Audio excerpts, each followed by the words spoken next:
Hi, everybody. Welcome. This is Jared Polis, and we have a very important and timely healthcare roundtable tonight with some experts from Colorado about what this healthcare bill being considered in the Senate actually means for people in Colorado and how it could affect people in our state.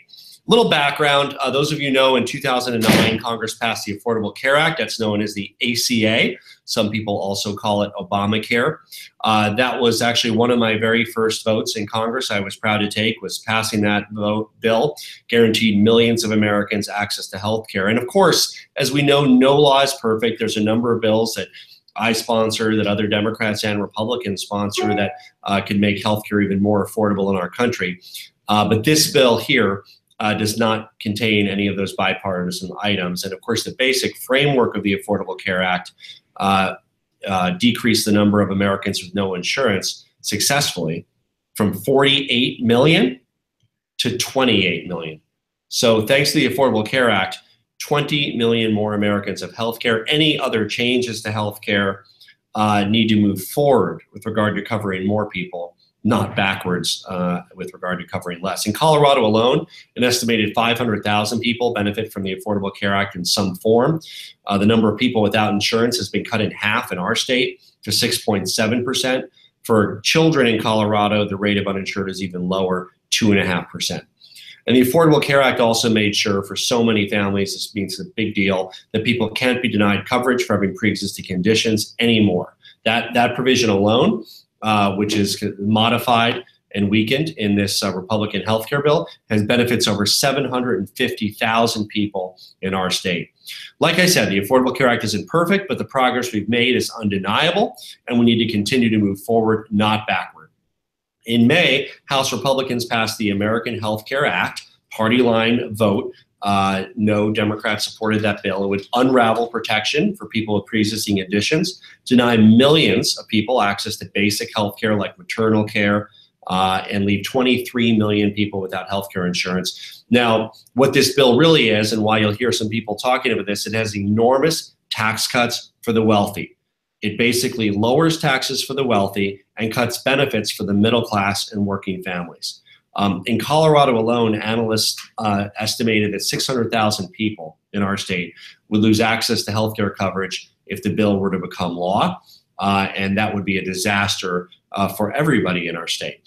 Even those who are lucky enough to maintain insurance under the House bill, their costs would go up 15 to 20% for the insurance they currently had. Now, the Republican bill is very similar to the Senate bill. The Senate bill is just as bad and in some ways even worse than the House bill. That's the one that just came out, developed in closed-door backroom sessions in secret, and the Congressional Budget Office just scored it hours ago. That's the nonpartisan office whose director was appointed by a Republican that gives us the honest, objective costs of any particular piece of legislation. Just today, the Congressional Budget Office said that 22 million Americans would lose their health care under the Senate bill. And that's why we're here tonight. The legislation congressional Republicans are considering would have an enormous impact on our state. And we deserve to know what's in the bill. I'm excited to be with a group of experts who are going to present briefly in their areas of expertise, and then we will very shortly open it up to your questions on both the Facebook platform and the YouTube platform. Once again, this is Jared Polis. I want to welcome you to our town hall. We will be getting to your questions after the initial presentations from our experts, which we're very excited to do. I'm proud that we're up to about 100 people already that are watching this. I see there's a few questions in both the Facebook forum and the YouTube forum. You can post your response on Facebook, and we will try to get to it, and we will also post it on YouTube. Okay, let me introduce our panelists today. And before we get to our panelists, by the way, I have a special guest here today, and I thought it was important to start off with the human impact, because our panelists know a lot about policy, about legislative politics, about health, but we also have so many people, and that's where this bill starts, is what it means to people. So before I introduce our panelists, I want to give Deb Gerlich, a resident of the 2nd Congressional District, and her son Sam, a brief moment to talk about what the Affordable Care Act protections mean to them in their everyday lives. Deb and Sam? Hi, my son Sam was diagnosed with type 1 diabetes when he was 4 years old.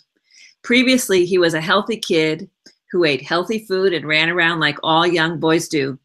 Like many people with autoimmune diseases, it was not poor choices or bad lifestyle that gave him this disease. He was dealt a bad hand with an autoimmune gene that we now know that we didn't even know was in the family. So because of that, he has a costly disease for the rest of his life. There is no cure, and the cost of insulin and other life-saving technologies he is using are extremely high. He has a pre-existing condition. With good insurance, our out-of-pocket monthly cost is about $400 a month. A type 1 diabetic can only live a few days without insulin before he dies. Without insurance, insulin alone is $1,500 a month out of pocket. The rest of the needed medical devices without insurance would bring the cost closer to $2,500 a month. My son is now 20. He will be on our insurance until he's about 26. That is, if we have insurance. After that, if he has a break, for instance, he loses a job, bad economy, somehow he has a break in his insurance and doesn't have insurance for a number of months, insurance companies can offer no insurance because of his pre-existing condition or skinny plans with less coverage that fail far short of the needs of those with serious health conditions like his. I never want my son or anyone with serious health issues to have to choose between being in debt or having care. He was not given a choice when diabetes found him. He and others like him deserve a choice now. Thanks. Sam, do you want to say anything and add to that about what the Affordable Care Act means to you? Yeah, absolutely. So, so my father, he's decided to switch career paths, and I'll be honest, I had a couple sleepless nights just worrying about the insurance he would be able to switch onto and not getting covered, and if it got passed before he got a new job and how that would affect me. And I've had many sleepless nights thinking about if I'm not able to stay on my parents' plan, what will that do and how will I be able to afford that right now, if I'll even be able to get insurance. And it's definitely kept me up at night, even though I'm supposed to just be living a 20-year-old normal life. It's not really working out like that. Thank you so much for that powerful introduction. I appreciate your efforts. Now I'm going to introduce our panelists. And if you could just wave as I introduce you so our viewers know who you are. Helen Royal, the CEO of the Summit Community Healthcare Clinic. Helen, thanks so much for joining us. Helen has been working in the nonprofit sector for 28 years. She started with the Summit Community Care Clinic in 2006 as their behavioral health director. And she moved into the COO role and CEO role in 2016. She's lived in Summit County, Colorado. For those of you who don't know Summit County, home of Frisco and Breckenridge. Very important community health clinic, large immigrant community, large community of people that are on Medicaid. And she's going to talk about a couple of things, the community healthcare perspective, as well as the mountain and rural perspective on the Affordable Care Act. Jean Olzals, the political director of NARAL Colorado. Jean, thank you, Jenna. I know it's Jenna. She's the political director of NARAL Colorado since September of 2014. Before that, she was with NARAL in their development department.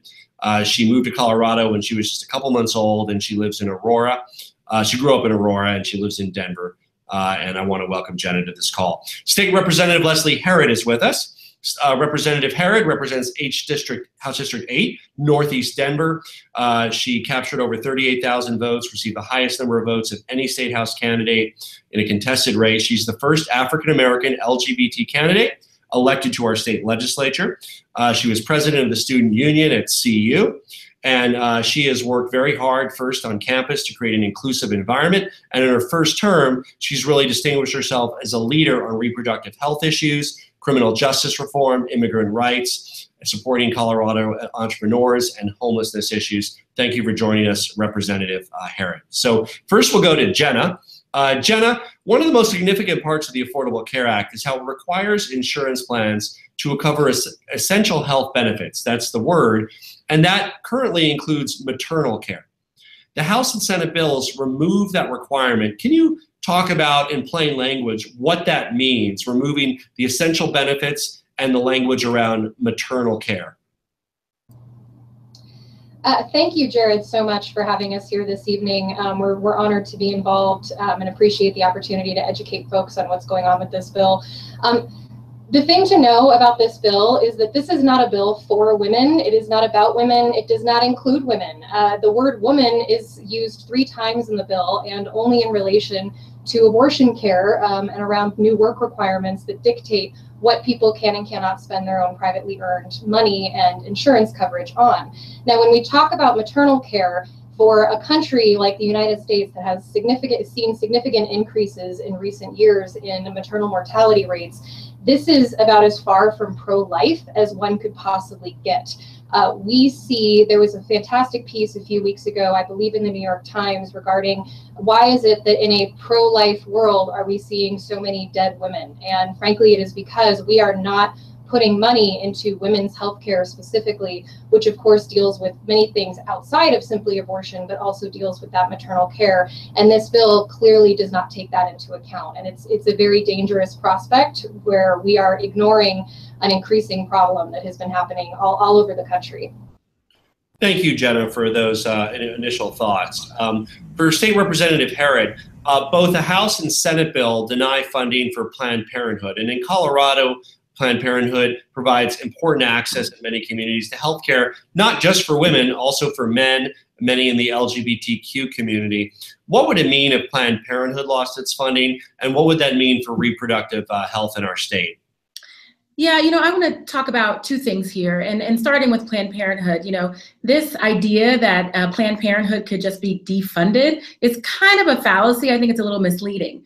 But what Planned Parenthood does do is it accepts Medicaid reimbursements, right? And 25,000 Coloradans rely on Planned Parenthood for their reproductive health care needs. That's men, women, LGBT, so all things from cancer screenings to STI treatment and testing and maternity treatment and all of this stuff, reproductive health care that Coloradans really need. And so what this bill will do is it will tell those 25,000 Coloradans that you can't go to the provider that you trust, the provider that you've been going to. You can no longer take those services. And that's a huge, huge problem. Now, specifically for LGBT people and people of color, we use Planned Parenthood at higher rates. And the reason for this is because we know that Planned Parenthood will provide non-judgmental coverage that is comprehensive and that is culturally relevant, right? And that's really important. And so by just barring, Planned Parenthood from receiving Medicaid reimbursements, we're creating a huge problem. And we are all LGBT people, people of color, we already have high barriers for receiving good quality health care. I don't know why we would want to create higher, even more barriers to our communities. And so this bill has a direct and huge impact on our communities of color and LGBT communities. Now, just real quick, I'll take off that hat and put on my state legislative hat real quick and just say that this bill is a disaster for Colorado. It will cost Colorado $15 billion over a decade. That's up $1 billion from the House bill. And because we're in a unique situation in Colorado where us as a state legislature can't just raise taxes, we're going to be left with what you see here in this bill, which means seniors will actually have to pay 5 times more for healthcare, up to 5 times more for healthcare than young people. It means the 41,000 veterans who are using Medicaid might lose their coverage. It means women and families will lose reproductive health coverage. I mean, it's small business premiums will go up. I mean, it's a huge problem for Colorado, and I think it'll make Colorado sicker. And I really, really, really want to say that we need to make sure that all of our senators actually get on board and vote against this bill. Thank you, Representative Herod. And, when you said it cost the state of Colorado over $30 billion, that's kind of what they're trying to do in this bill is make states out to be the bad guys. And states are going to have to cut benefits and throw people off of health care because obviously, as you know, Colorado can't afford to fill that. They can't possibly backfill that. I mean, even if you close down every school in the state and close down every prison in the state, which you're not about to, you still couldn't afford it. So they're basically saying, you know what? We're going to give states so little money that dwindles over time, and we're going to make the states cut out the essential benefits. We're going to make the states throw people off of Medicaid. And unfortunately, if this passes, those will be the kinds of decisions that Colorado will have to make. Let me go to Helen. Helen, in our mountain communities and our rural communities, we have a lot of unique challenges in healthcare, even with the Affordable Care Act, as you know. There's a lot more work to be done. And I know you see a lot of that firsthand every day. This bill, unfortunately, would have an even more negative effect on our mountain communities. I was hoping you could talk about the effect of this bill on community health clinics, on those who need to rely on our community health clinics, as well as in our mountain and rural communities. Sure, and thank you for inviting me to come along. I'm excited to speak on behalf of the community health centers that are so alarmed by what they're seeing coming with this bill. We are the safety net for people who cannot afford to purchase high-price insurance because their incomes are not at a level to afford what's happened with the exchange. In our mountain communities especially, we have people paying 60% of their income to find housing, and then 25% to pay for childcare. So if it costs 25% of their income to buy healthcare insurance, the math is not adding up. So they fall off the exchange. With Medicaid expansion, many of those people were able to get good healthcare coverage. And primarily that healthcare is provided through community health centers, including a great deal of coverage in our school-based health centers to our kids who are covered by Medicaid and CHIP, which is also on the table. So going forward without that support for our communities is unbelievable. So I hope that our senators can hear that and see that there are real lives that will now not be able to get care, both for mental health issues, dental, primary care, and they'll get sicker. They'll end up in the ER. That's not a great way to save money on healthcare. In our community, about 53% of our patients are still uninsured, even with that expansion of Medicaid. So to think that they would take that away, it's about a 10% drop. So it's huge. Those are real people who could not get care or will choose to buy groceries and pay rent instead of getting health care. Thank you. Monique Hall asks, what is the impact of this healthcare bill on hospitals in Colorado? Perhaps we'll go to Helen and Representative Herod on that, but how does this affect, you run a community healthcare clinic, I'm sure you have friends and you know the people that run a hospital. What does this mean in terms of a hospital's viability even to serve Medicaid patients, to be able to stay in business in rural areas? Mm-hmm. So I wouldn't want to speak on behalf of the hospitals, but in meeting with some of their leaders actually today about healthcare in our community, we looked at how can we work together if this funding gets pulled. Again, if people aren't going for preventative care, if they're not seeing their doctor on a regular basis and they have a chronic condition, they're going to show up in the ER to get care. And so hospitals will be greatly affected, especially your rural communities. They cannot sustain that without any kind of reimbursement. Yeah, and I'll just add that, I mean, I'm just going to be blunt. I think rural Colorado, hospitals in rural Colorado are probably going to be hit the hardest. We have fought this past year in legislature and previous years to provide to pass a hospital provider fee bill to really provide more funding for our rural health centers, right? And with this bill, the way that it's written now, I'm worried that it won't be enough. And so we're going to see rural health centers shutter and close their doors. I was just reading the Denver Post today, and they were talking about a family in Grand Junction. And if this bill were to pass, they're going to have to pay $25,000 a year for coverage. That's ridiculous, because the subsidies for rural Colorado are removed. So rural Colorado will no longer have healthcare subsidies so that they can actually afford the coverage. It's a huge problem for rural Colorado, and I believe that our rural folks will stand up and say that this is not okay for Colorado. Thank you. Sue asks, my godson was born out of wedlock. Planned Parenthood provided prenatal support for my godson who was able to, this stuff is flashing up here and I lost it. But in any event, what would this horrible bill do to neonatal care at Planned Parenthood? We'll go to Jenna, and if Representative Herod wants to add anything on that with regard to prenatal care and the importance of it. So I love this question, and Representative Herod is absolutely right that what we will see from a bill like this is our disproportionate impacts on rural communities. And considering that Colorado is an incredibly rural state, we are poised to be impacted quite drastically from this.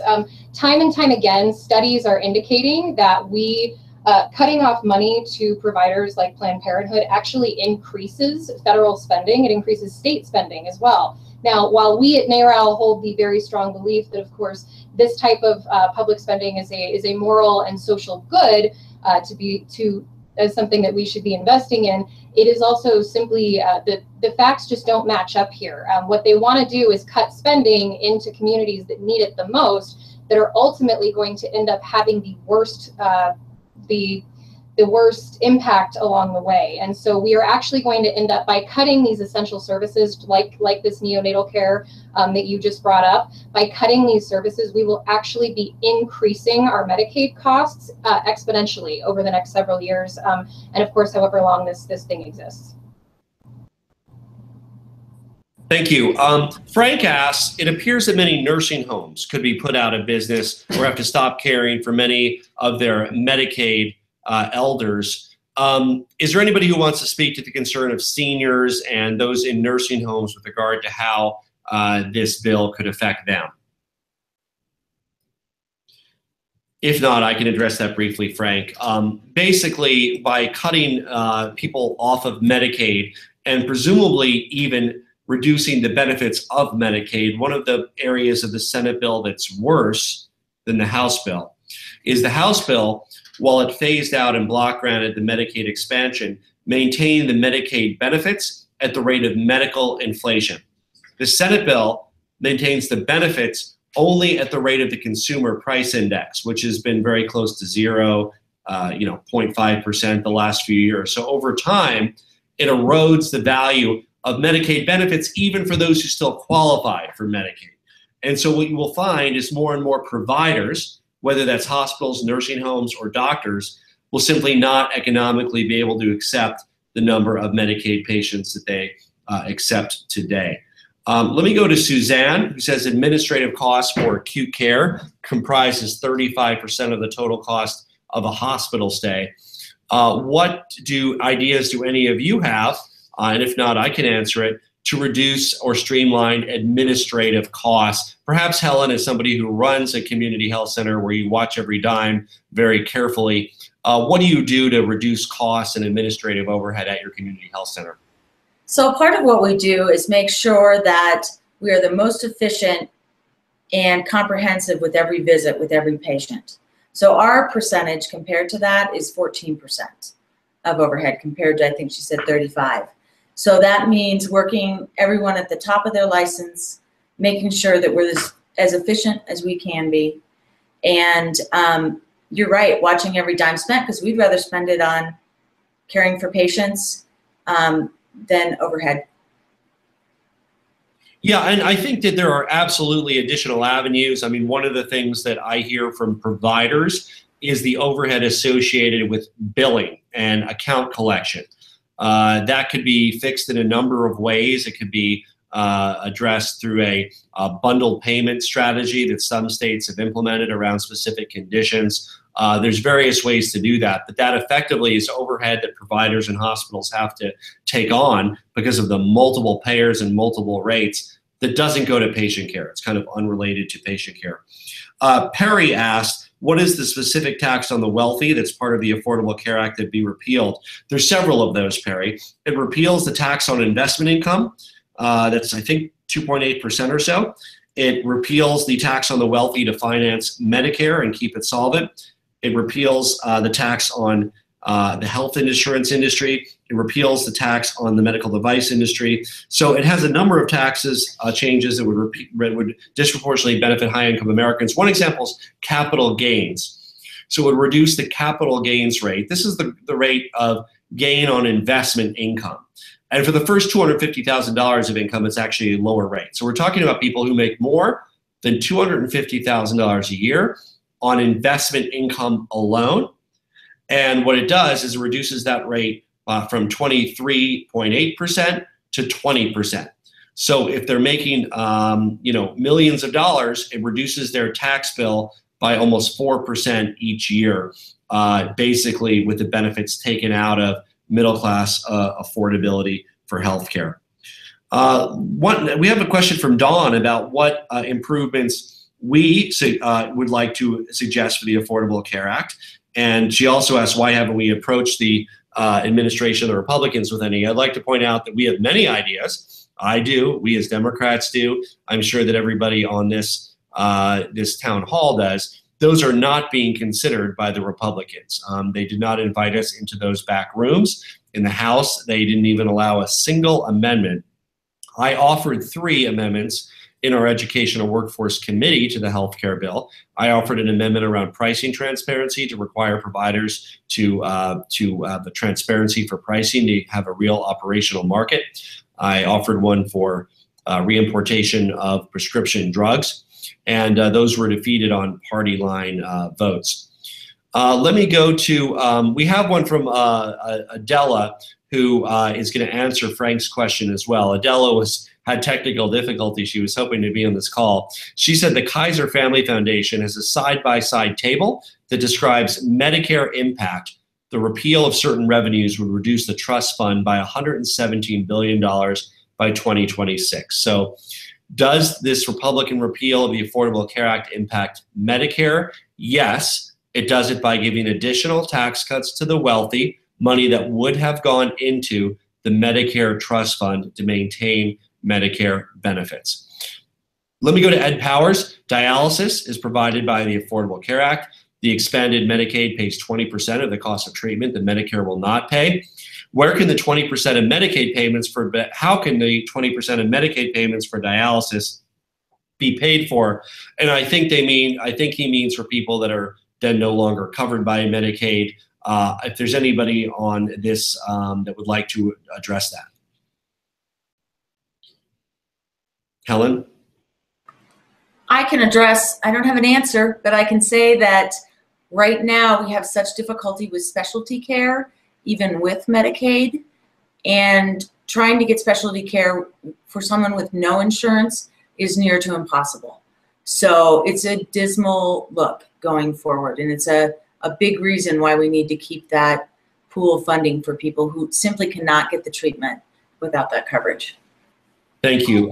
Chris mentions tomorrow I place my 80-year-old mother in long-term care. After 1 month, her income will be exhausted. What will this do to her Medicaid benefits? Now, I want to be clear, this affects Medicaid more than Medicare. Probably the basis of the long-term care is Medicare. I don't know too much about the specifics of your mother's situation, Chris. But again, the threat to Medicare is not immediate, but it will make the trust fund insolvent sooner, meaning they're going to force cuts to be made to Medicare benefits sooner rather than later, but that doesn't mean this year or in 5 years. It could mean in 10 or 12 years, but we still worry about it because it is fiscally irresponsible to remove $117 billion from the Medicare trust fund over 10 years just to fund tax cuts today. Robin says, thank you for this. The repeal bill will literally kill my husband. He's severely disabled. You know, and it's important to point out the human element. We had, of course, Deb kick off our call, but this really is a life and death issue more than any other for American families. It's actually people will live or die based on what happens with this bill. Sandra asks, is there any kind of, let me just see. She asked about natural substitutes, I'm thinking, for healthcare, for her eyes, her ears, teeth, and mental health included. Very interested in alternatives, natural alternatives to prescriptions, it sounds like. And there was some progress with this in the Colorado exchanges. When we had a co-op in Colorado, they did allow a certain amount of money to be used for those kinds of treatments. Those are fully allowable under the exchanges. All kinds of insurance are more affordable for people under the exchanges. It simply relies on consumer demand. Enough consumers have to want an insurance policy that allows them the flexibility around spending for that to be offered. Linda asks, how will the state waivers of essential benefits affect lifetime and annual limits and pre-existing conditions? Do we have anybody who wants to tackle that one, the lifetime limit question and pre-existing conditions? Well, and to the question before, I would say that when it comes to natural remedies, those type of situations and alternative medications, Colorado has actually made progress to allow that type of coverage. I'm very concerned that with the way that this bill is written and the impacts it will have on Colorado, those will be some of the first types of coverage that will be taken away, that will be rolled back. And they will be done in the name of cost savings and will be hugely problematic. But we will have to cut, and we will have to cut deeply in order to meet what's happening with this bill. So the same will come for these other types of care. I have asthma. And I'm concerned that there are a lot of loopholes and backdoor policies written into this bill that would allow for a reduction in coverage specifically for states like Colorado who can prove that they can't afford to pay for it. And so I'm very concerned that this bill will have disastrous effects in Colorado. And when we get it at the state legislature, these are the decisions that we're going to have to make. Yeah, as I said, they're really making you guys out, Representative Herod, to be the bad guys and gals, because they're saying states are going to have to be the ones to decide who to kill. Essentially, who to rob of their benefits, because they're cutting funding, and there's no realistic way in our state to backfill that. Maybe a small fraction of it, but certainly not a substantial amount. Karen asks, she doesn't buy some of the things that Democrats are offering. She says, what is the real alternative healthcare plan from Democrats? She likes to protest, but she wants something to promote and talk about. I want to let people know where I am personally on this. I'm for a universal single-payer system. I sponsor that Bill 676. But I want to point out there's not a majority in Congress for that, and I certainly support it. But there's a lot of other improvements that can be made to this healthcare bill as well, whether it's pricing transparency, reducing the price of prescription drugs by allowing reimportation, allowing Medicare to negotiate the rates for prescription drugs, allowing people in that range right before Medicare, let's say 55 to 65, to buy into Medicare. That would be another example of an option. So there are plenty of people talking about all of those options. But what's on the table now is literally life and death. And that's why the focus is defeating in the next week this bill that we're learning more about today, which causes so many problems. Karen asks, wouldn't universal health care make it so much easier for people to start and continue businesses? Isn't creating jobs an end goal? Why would companies employ people in America if they can go to countries where health care is already funded at a lower cost by the state? I certainly, as a former entrepreneur, agree with that. It is a huge burden on American businesses, not only for the cost of health care, but also, frankly, for the administration of it. They have to deal with it. The burden is fully on American companies. That's not something that other countries do. They let companies go about their business of focusing on their core value proposition and their growth.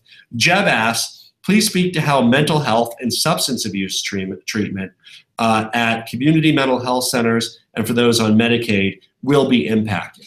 Who would like to address mental health and substance abuse issues? Pick me. That's a huge issue for us.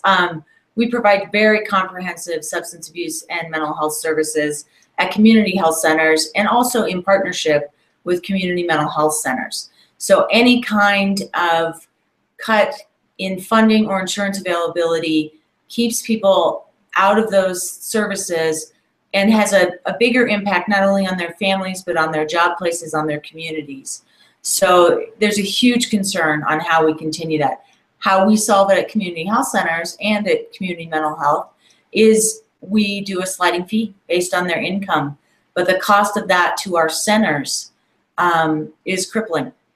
So it makes us look at limiting services to make it viable, and that's not helpful. That's not helpful for people who need that service, and we know in the communities and in the whole country that the need for mental health and substance services is doing nothing but exploding. Yeah, and can I just add that the majority of, the majority of Coloradans that seek mental health treatment and substance abuse treatment especially opioid treatment, seek it through Medicaid. Okay, so when we're talking about cutting Medicaid, we are talking about reducing treatment for these vital programs. There is, I saw a little $2 billion piece specifically for opioid treatment in this piece of legislation. And the issue there, again, is $2 billion is going to be a drop in the bucket compared to all of those folks who are going to lose coverage. And so, I mean, you hit the nail on the head. I mean, we are going to lose treatment coverage for Coloradans. Thank you. I'm going to try to bundle two questions together now. One is about from Neil, who says, please speak out about how this bill would affect our disabled community who depend on Medicaid for employment opportunities, medical costs, and a better quality of life. Along with that, Deb Knox had a good question about why healthcare rates are going up so fast. Isn't there anything in this bill about getting better outcomes and reducing costs, which there's truly not. This is not a cost containment bill. It is a coverage reduction bill. Less people will be covered. None of the bipartisan ideas we have around actually reducing the cost of healthcare are really represented in this bill. Who would like to speak about the importance of Medicaid for people being able to go back to work, their quality of life, all of those things that are important for Medicaid recipients? I can speak to that in a general sense around if people have chronic illness of whatever kind, be it mental health or physical health, the sooner we can support them and help them get back on their feet, the sooner they can get back into their communities. So again, many of those people are covered by Medicare, disability, or Medicaid, and without that, they can't get the services to then get off sometimes Medicaid to earn enough to be able to buy their own insurance and move forward. So it's huge for that population.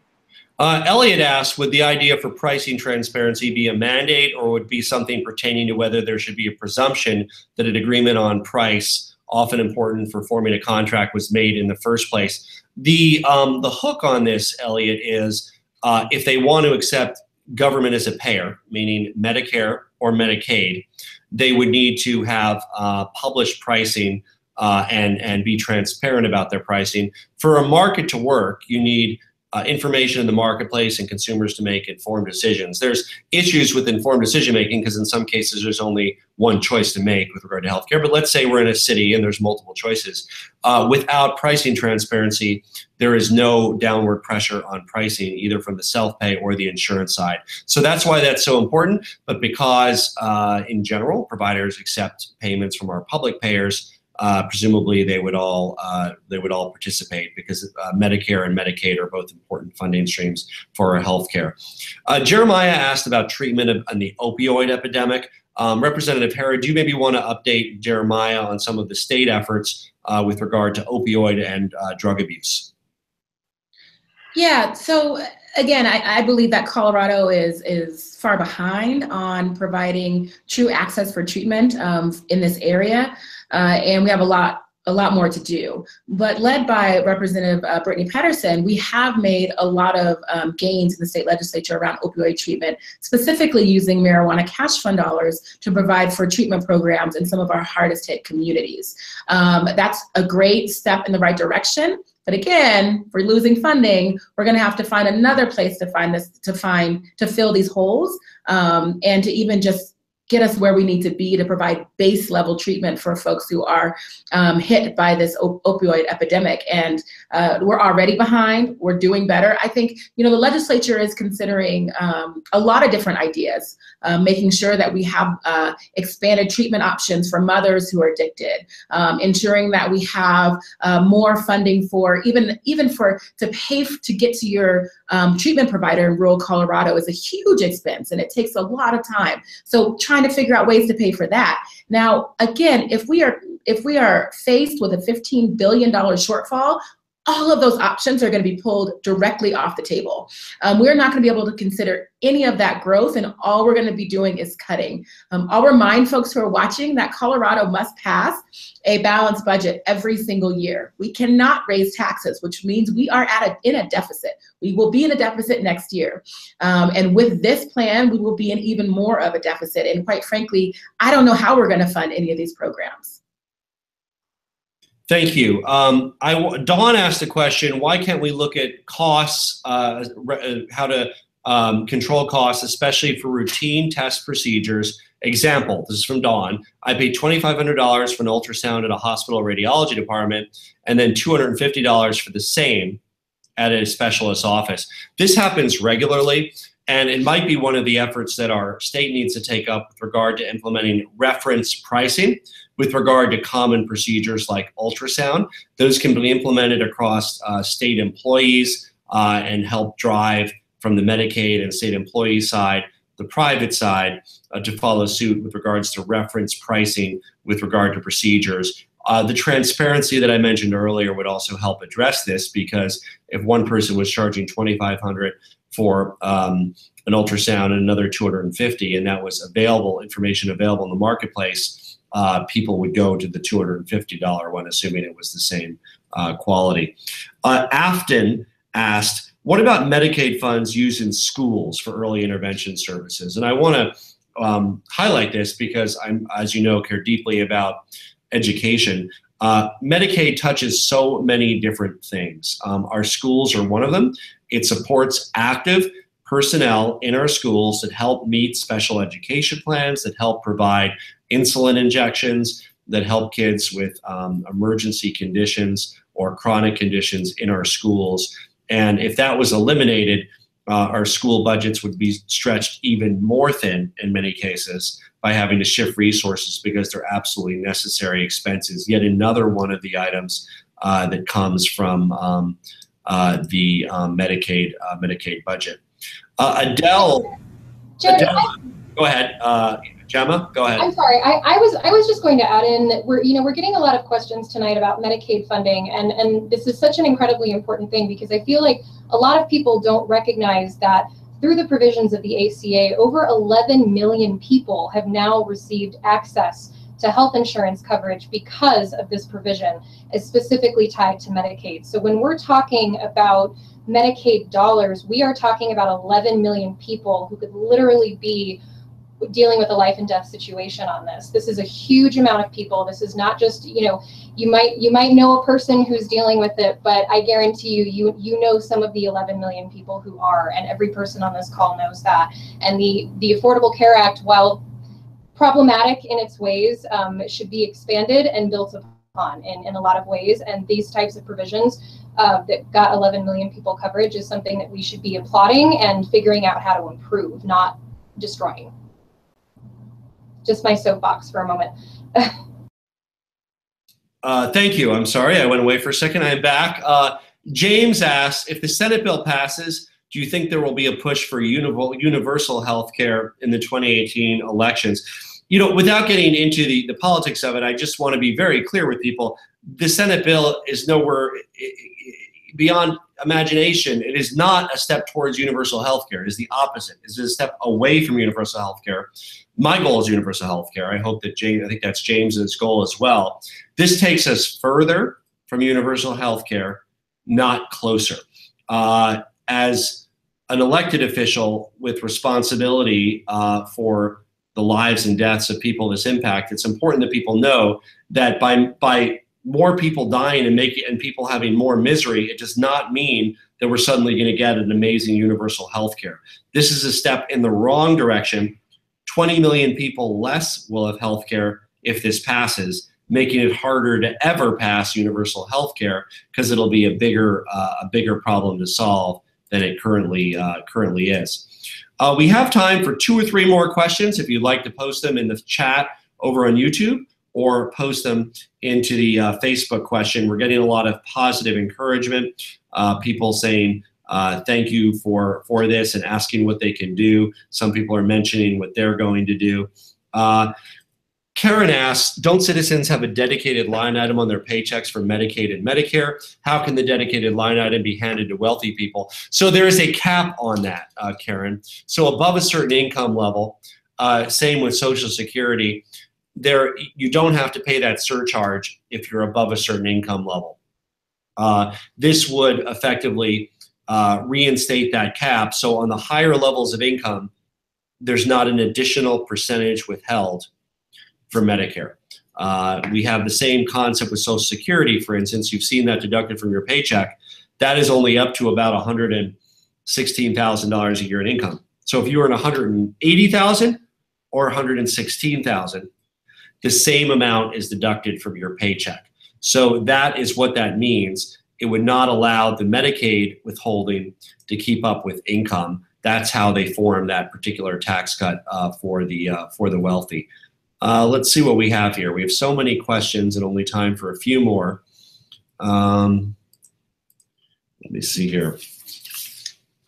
Dory asked, what can we do to educate people in rural Colorado about what this bill means to them? Let's go to Helen and Representative Herod to talk about what message would you send to rural Coloradans about what this bill means for you?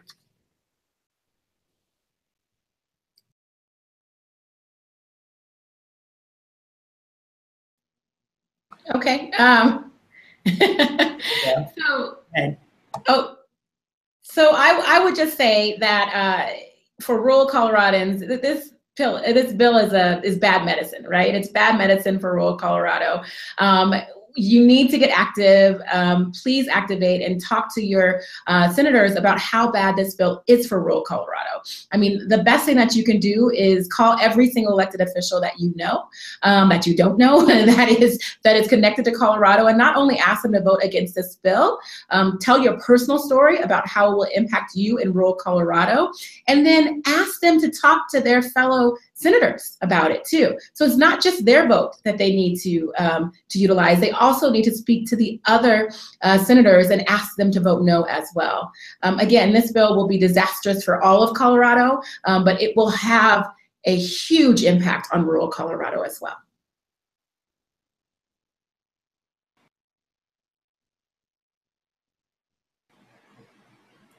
And I can go ahead and add to that, in that I think one of our challenges is around the misconception of the type of people who are on Medicaid. 75% of people on Medicaid work and are just not able to afford their own insurance and their the cost of living in the world. And I think that's important for people to know. These are your neighbors. These are hardworking people. There may be all different kinds of challenges.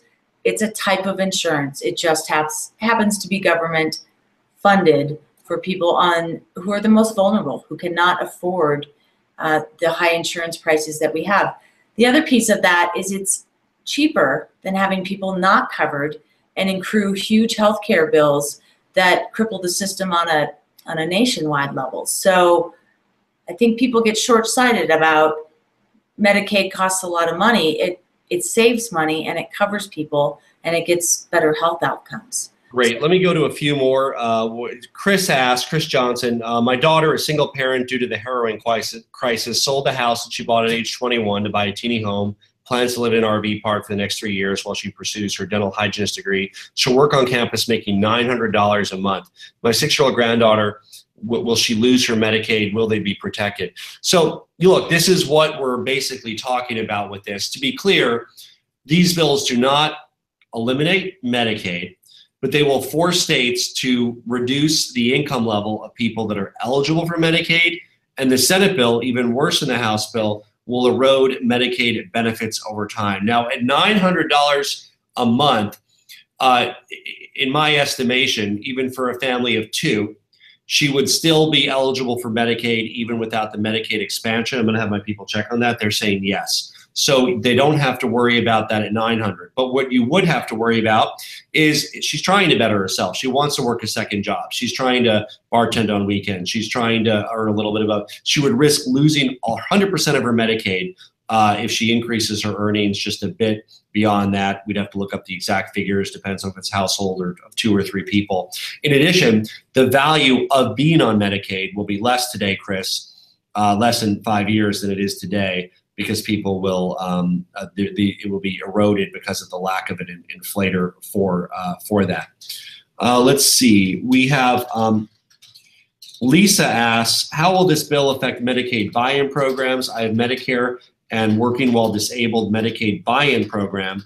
Medicaid covers my medications and the 20% Medicare doesn't. I'm terrified. So again, on the specific questions of how it could affect you, it depends on exactly what your income level is. What this does is it will force the state to reduce the income threshold for being on Medicaid, meaning that you will have to earn below an even lower level. What does that mean? People will actually be forced to work less and earn less if they want to stay on Medicaid. One of the best parts of the Affordable Care Act is that it encourage people to lift themselves out of poverty without risking their health care by not cutting off their health care 100%. It expanded Medicaid, and as you earn more, you still would get subsidies within the exchange to afford health care. One of the things I always used to hear from people, and it was just heartbreaking before the Affordable Care Act passed, is people who would say, my boss wanted to give me a raise at work, but I had to turn it down. They offered me overtime. I couldn't take it because it would mean I would lose my health care. The exact opposite of what incentives should do, and something that the Affordable Care Act at least partially rectified. Lynn asked, the bill if passed would leave many of our vulnerable citizens without coverage. Recommend making improvements to the current Affordable Care Act. Everybody needs health care at some point, and everybody should have health care.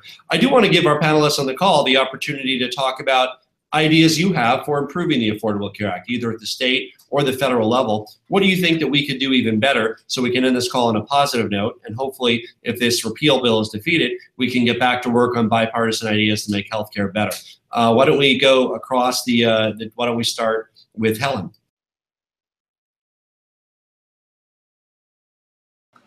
I wish I had the magic answer.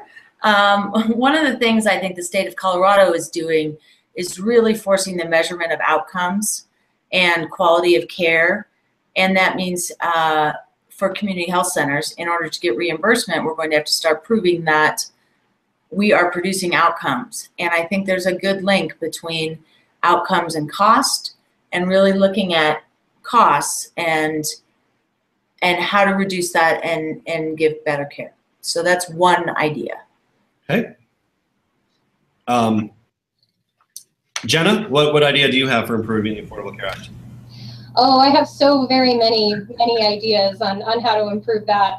You know, I think first and foremost, something that the Congressman Jared, of course, has been a little bit, I'm sure, too polite to say is that we don't have a majority in Congress that will actually listen to a lot of these different ideas. So we could sit here, and I'm sure that people like us could sit here and talk for quite some time around different ideas of what we would like to do. But the fact of the matter is we don't hold a lot of power right now. And the way that we get to that is by making sure that we have people in those positions who will actually listen to those ideas. So step number one, elect people who will listen to ideas on how to improve it. Step number two, make sure that the communities that are most negatively impacted, this bill was written by supposedly 13 men, including our own Senator Cory Gardner, who apparently never saw it until a few days ago. Let's make sure that women are included in any type of improvements or any type of drafts that we are doing to make sure that women's coverage is not limited to one specific thing. Let's make sure that the disabled community is included to make sure that their specific needs are being met. And let's make sure that communities of color, et cetera, et cetera, et cetera, are being included to make sure that anything that we are doing that either expands, improves upon, or hopefully completely disintegrates this mess of a bill that we see right now and moving forward, make sure that that actually involves the communities impacted before we put it on bill paper and sign it into law. Thank you. Representative Herod? Yeah, and I think we have a lot of different ideas that have floated around Colorado and the legislature here. One thing is that we do want to see the states have more flexibility in the Affordable Care Act and how it's implemented. And so I think increasing that is always important so that we can create specific interventions that work for Colorado. I think the other thing that we can do is lessen the burden on, say, small business owners and single business owners, and so that they can actually afford care as well. I know that some of our small businesses are already struggling, and paying for healthcare even with the subsidies is still really tough. And so ensuring that our small businesses are at the table and having this conversation with us is really, really important. So I would really start there. I would be remiss if I didn't say that we have to call Senator Cory Gardner and ask him to vote against the bill with his friends. I don't know if he'll be providing a number at the end on this call. I'm happy to provide the number. I do have it. Well, let me thank you. Let me also say that we have over 3,000 people watching us right now. That is a record for these kinds of topics, but it shows how many people care about healthcare.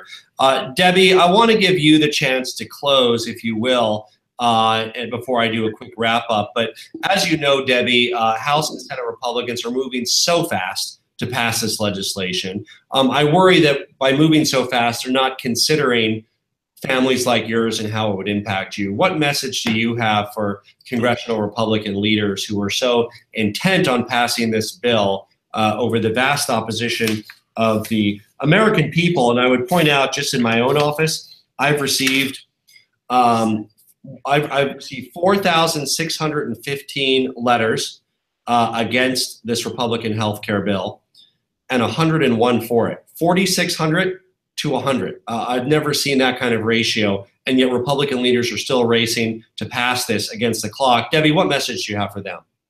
Well, I would like to tell them that I don't wish any disease on anybody.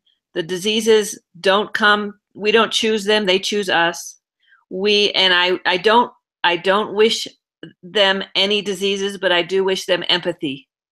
And I wish them to look at the families who have the diseases, who have health issues, who are on Medicare and Medicaid, and look at them and have empathy towards our families and our friends and our communities and our country as a whole. Thank you, Debbie. I want to thank each of our panelists for being here tonight. I want to thank Adela as well for contributing in the chatting box. She was going to be on, wasn't able to because of technical difficulties, but she answered a number of questions very capably in the chat box on YouTube. And I want to thank all of our panelists. I want to thank Debbie for sharing a personal story. That's, for those of us who are talking about the 20,000 foot level, it's one thing, but I want to thank you and Sam for being willing to put yourself out there. Throughout our country in Colorado, there are millions of stories from people like Debbie who benefited from the Affordable Care Act. And that's why this conversation matters so much. It's important that people step up and share their stories about what the Affordable Care Act means to them. Now, we all know no bill is perfect. The Affordable Care Act isn't perfect. If this effort to repeal it is defeated, Democrats and Republicans will hopefully be able to work together to reduce costs, expand coverage, and and improve the quality of care. But the closed-door secretive process, without any Democrats, without any stakeholders, and even without most of the Republicans, clearly is not the way to move the ball forward, as is shown by this bill, which is an enormous tax cut for the rich, while 22 million Americans will lose their insurance. Those lucky enough to keep their insurance will be forced to pay more. There's rumors the Senate may vote on this bill this week. The House could even vote this week as well, perhaps even over the weekend if they force us to stay here to do that, sending the bill to Donald Trump's desk immediately. Over the next few days, I'm doing everything I can to fight back against this disastrous bill. We'll be taking to the floor. We'll be doing every procedural motion we can and working hard. And I know that many of you will as well, to defend the progress that we've made under the Affordable Care Act and move forward, not backward. Thank you again for being here tonight. If you'd like to stay up to date on my healthcare work, you can sign up for my newsletter at polis.house.gov. You can follow me here on Facebook or on Twitter, Rep. Jared Polis. Thanks again to our panelists, and thanks to the over 3,000 people that joined us for at least some segment of this call tonight. Thank you all, and have a wonderful day.